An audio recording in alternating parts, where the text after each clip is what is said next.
औज़ुबिल्लाहिमिनश्शैतानिर्रजीम बिस्मिल्लाहिर्रहमानिर्रहीम। मोअज़्ज़िज़ ख़वातीन हज़रात, अस्सलामु अलैकुम।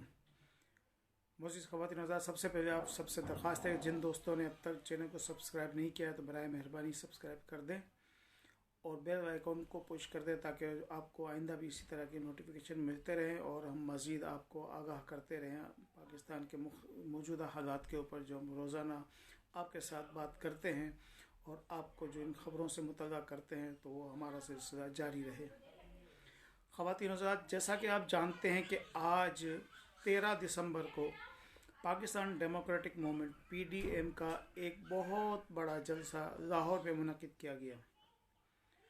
हुकूमत पाकिस्तान, जो कि तहरीक इंसाफ की हुकूमत है इस वक्त, उनका तो अपना एक तर्ज़ अमल है जिसको वो मानने को तैयार ही नहीं है कि ये कोई बहुत बड़ा जलसा है या आवाम के कोई जज्बात हैं, सियासी जमातें उनके ख़िलाफ़ एहतजाज कर रही हैं।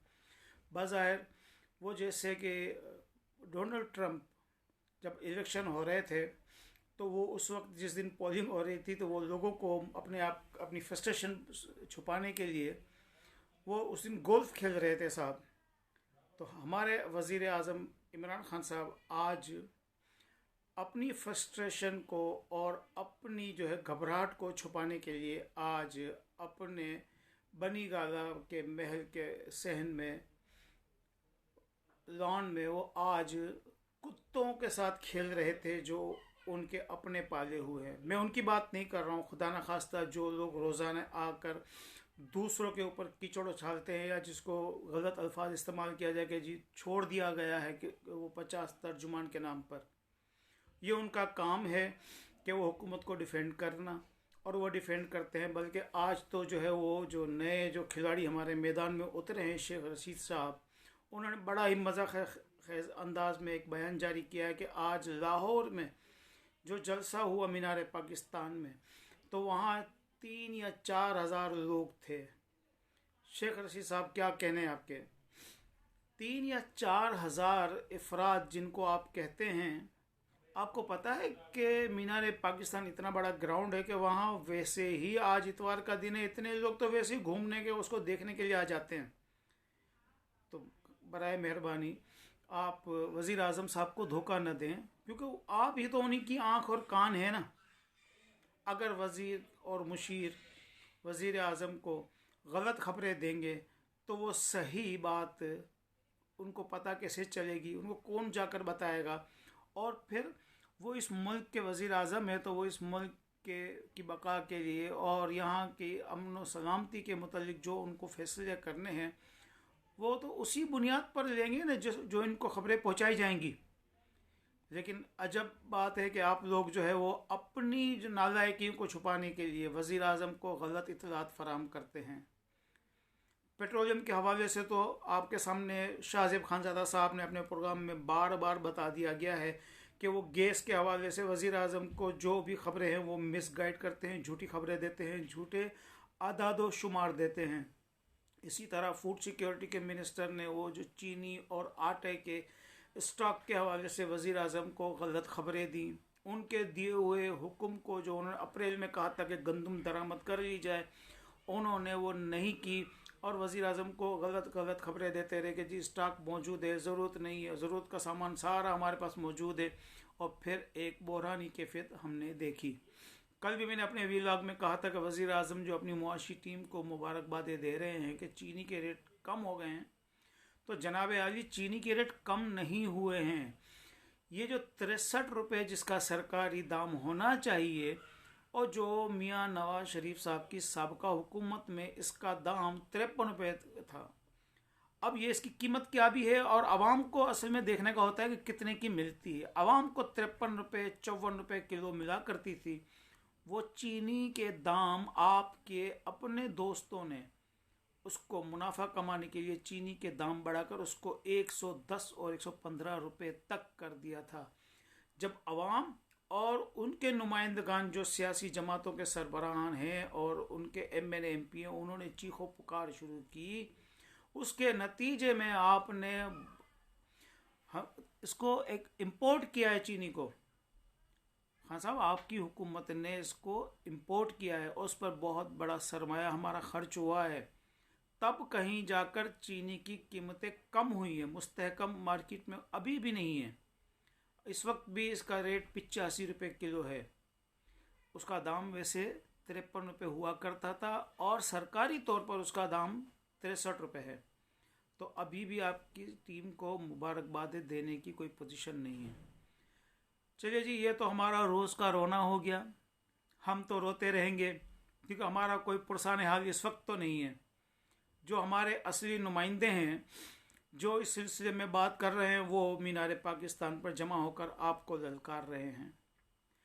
आज का जो हमारा जो पीडीएम का जो जलसा था उसकी ख़ास बात जो रही है वो आज मियां नवाज शरीफ साहब की तकरीर थी और बिलावल भुट्टो जरदारी साहब की तकरीर थी। बाकी जो तकारीर हैं जिसमें मरीम नवाज साहबा, अख्तर मेंगल साहब, आफ्ताब शेरपाव साहब, महमूद अचगरे साहब, मौलाना फजल रहमान साहब की तकारीर जो हमने सुनी है वो हमारी तवक्को के ऐन मुताबिक ही थी। आज थोड़ा सा एंगल चेंज हुआ है गुफ्तगू का। हमने जो आज महसूस किया है कि एंगल जो तब्दील हुआ है वो ये था कि मियां नवाज शरीफ साहब अपनी तकरीरों में आज से पहले हमेशा इस्टेब्लिशमेंट के जो अहम अफराद हैं उनके नाम लिया करते थे। मैं नहीं चाहूँगा उनके नाम को दोहराना। मेरे लिए पाक फ़ौज बहुत मोहतरम है। मेरे लिए इस्टेब्लिशमेंट का एक एक फ़र्द काबिल इज़्ज़त है। हक़ाइक़ चाहे कुछ भी हों, इख्तलाफ कितना ही बड़ा क्यों ना हो, लेकिन इदारों के और उनके सरबराहों के नाम हम इंतहाई एहतराम के साथ लिया करते हैं।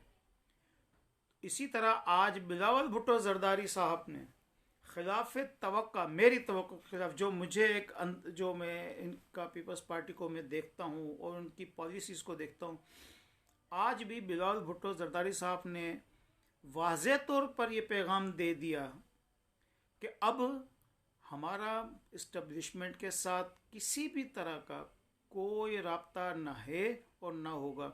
उनका जो जुमला है उसको बहुत गौर से सुनने का है। उन्होंने कहा कि अब फ़ोन करना बंद कर दें, अब वज़ाकरात का टाइम ख़त्म हो गया है, अब हम इस्लामाबाद आ रहे हैं। यही बात मियां नवाज शरीफ साहब ने कही कि मौलाना फजलुर रहमान साहब जैसे ही हमें हुक्म देंगे हम इस्तीफ़े भी दे देंगे और हम इस्लामाबाद जाने के लिए तैयार हैं। मौलाना फजलुर रहमान साहब उन्होंने वाज़े तौर पर कह दिया कि कोई बात नहीं होगी। उन्होंने आज बिल्कुल थोड़ा सा हैरान किया है कि वो जो एक ट्वीट हुई थी इलेक्शन जीतने के बाद तहरीक इंसाफ के, वो उसको भूले नहीं हैं, जिस पे लिखा था वतु इज़्ज़ु मन तशा वतु ज़िल्लु मन तशा। आज उन्होंने इसको पढ़कर और उसके लिखने वाले हमारे एक मौजूदा फौजी सरबरा एक इदारे के, उनका नाम भी लिया। आज ये पहली मर्तबा हुआ है कि मौलाना फजलुर रहमान साहब ने किसी का नाम लिया है, वरना हमेशा वो इस्टेब्लिशमेंट या मुख्तलिफ नामों के साथ इशारे कुनाइयों में बात करते रहे। लहजा आज उनका भी बहुत ज़्यादा सख्त, हमेशा की तरह। आज मोहतरमा मरीम नवाज साहबा ने फिर 2 कदम आगे बढ़कर बात की है। ये हिकमत अमली की, मैंने आपसे कहा ना कुछ तब्दीली नज़र आ रही है, तो आज मुझे ये हिकमत अमली की तब्दीली नज़र आई है, जिसके मुताबिक मियां नवाज शरीफ साहब ने तो अपनी तकरीर में कहा कि क्या मैं आपके नाम न लूँ तो फिर क्या उनके नाम लूँ? वापडा वालों ने किया है सब कुछ, जिन्होंने इलेक्शन चुराए। उन्होंने कह तो दिया जो कहना था, लेकिन फिर भी वो जो हमारी इतलात हैं वो मैं आप लोगों के साथ शेयर करता हूँ कि आज मियां नवाज शरीफ साहब ने किसी का नाम नहीं लिया, बल्कि अपनी तकरीर का अंदाज तो वही रखा और इस्टेब्लिशमेंट कहा। इसी तरह अपने तरीक़ाकार के मुताबिक बिलावल भुट्टो जरदारी साहब ने सिलेक्टर कहा, और सिलेक्टर किसको कहते हैं उसकी वजाहत भी की, लेकिन नाम नहीं लिया।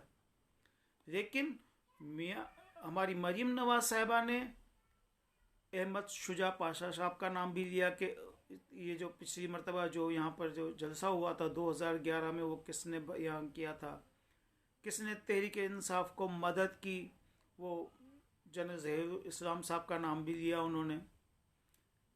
तो ये नाम लेने का रिवाज तो जो है वो मुस्लिम लीग में तो मौजूद है, लेकिन इस मरतबा वो जो कहते हैं कि मियाँ नवाज शरीफ साहब ने भी कहा कि मुझे कहा जाता है कि नाम मत दो, तो आज वो किसी की ख्वाहिश जो है वो पूरी की गई है। ये चीज़ें हमें बता रही हैं कि मामलात कहीं ना कहीं तेज होना शुरू हो गए हैं। वो जो लोग कहते हैं ना कि बातचीत आप किससे करेंगे, उसके बारे में कोई जवाब नहीं देता है।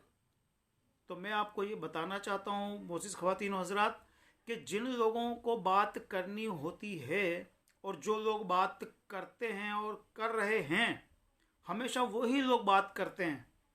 तो आज उन्हीं लोगों के दरमियान और पीडीएम की क़यादत से बातचीत का आगाज़ हो चुका है। अगर आज इनकी बातचीत का आगाज़ न हुआ होता तो आज आपको इस लाहौर के इतने बड़े जो अहम जो जलसा था उसमें इस्तीफ़ों की तारीख़ का ऐलान किया जाता या उसका तरीक़ाकार बताया जाता। और जैसा कि मैं आपको कल के व्लॉग में बता चुका हूँ कि लॉन्ग मार्च की तारीख़ जो है वो 25 जनवरी मुकर्रर कर दी गई थी, लेकिन आज मौलाना फजलुर रहमान ने माने ख़ुद अंदाज में कहा कि हम या 25 यानी कि जनवरी के आखिरी हफ्ते में या फरवरी के अवाइल में इस्लामाबाद आएंगे।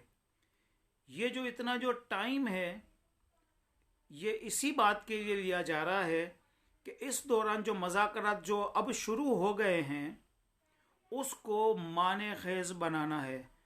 और मैं आपको बहुत कोई यकीन दहानी तो मैं आपको खैर नहीं कराता, लेकिन मैं अपने तौर पर आपको कहता हूँ कि मेरी बात रिकॉर्ड करके रख लें कि हालात जिस नहज पर आज की जो पोजीशन है, जो आज तक जो राब्ते हैं और जो पोजीशन इख्तियार की है अपोजिशन ने, पीडीएम ने, उसको देखते हुए मुझे ऐसा लगता है कि इस्तीफ़े देने की पोजीशन नहीं आएगी।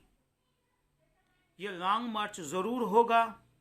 और लॉन्ग मार्च जिस तरह कियानी साहब ने फ़ोन करके कहा था कि जी आपके मुतालबात मान लिए गए हैं, जजों को बहाल कर दिया गया, लिहाजा वो गुजरांवाला में ही ख़त्म हो गया था लॉन्ग मार्च, तो यकीन रखें कि ये लॉन्ग मार्च भी आधे रास्ते में ही अपनी मंजिल पा लेगा।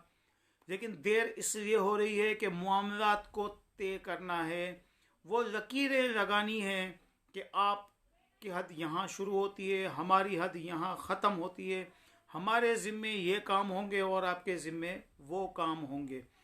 ये मामला तय होने के लिए बातचीत का आगाज़ हो चुका है। ये मेरी जो है मुसद्दिका मेरे पास इत्तलात हैं इसकी कि सियासी जमातों से बातचीत हो गई है। इसी पर आज बिलावल जरदारी साहब ने कहा ना फ़ोन पर, ये एक तरह का उनको पैगाम था कि अगर आपने बातचीत करनी है तो उसको माने खेज़ बनाना होगा, नतीजा खेज़ बनाना होगा, हमें इंगेज ना करें। इसीलिए कह दिया कि जी फ़ोन करना बंद कर दें, अब हमसे बातचीत के दरवाजे हो गए बंद, यानी हुकूमत से बंद हुए हैं। हुकूमत से, असल जो हमारे इक़्तिदार के जो मुल्क के मुहाफिज हैं, जिन्होंने मामला तय करने हैं, उनके साथ बातचीत बंद नहीं हुई है, उनके साथ तो बातचीत शुरू हुई है। और उनसे अगर बातचीत नहीं करेंगे तो फिर क्या किससे बात करेंगे? किसके पास ये इक़्तिदार या ये ताकत है कि जो इक़्तिदार किसी को मुंतकिल करे? हमारे पास तो आज इत्तलात ये थी कि हुकूमत जो है ना बहुत कुछ करना चाहती थी कि ये तकारीर के ऊपर फिर इनको वहीं जलसे के बाहर से ही गिरफ्तार करना चाहती थी अपोजिशन लीडर्स को। वो जो बगावत करने के मुकदमे करने का इख्तियार जो सूबों को और चीफ सेक्रेटरी को और सेक्रेटरी दाखिला को जो इख्तियार दिया गया था, वो इसकी वजह यही थी। लेकिन मैंने आपसे कल भी कहा था कि मेरी इस्टेब्लिशमेंट, हमारे पाक फ़ौज के जवान और उसके अफसरान इंतहाई काबिल एतमाद और काबिल फ़ख्र हैं। वो मुल्क की सलामती के आगे किसी को अहमियत नहीं देते हैं, तो वो मुल्क की सलामती के मामलात को समझ रहे हैं, वो अपोजिशन के मूड को भी समझ रहे हैं और इसी वजह से उन्होंने उनसे बातचीत का आगाज़ कर दिया है।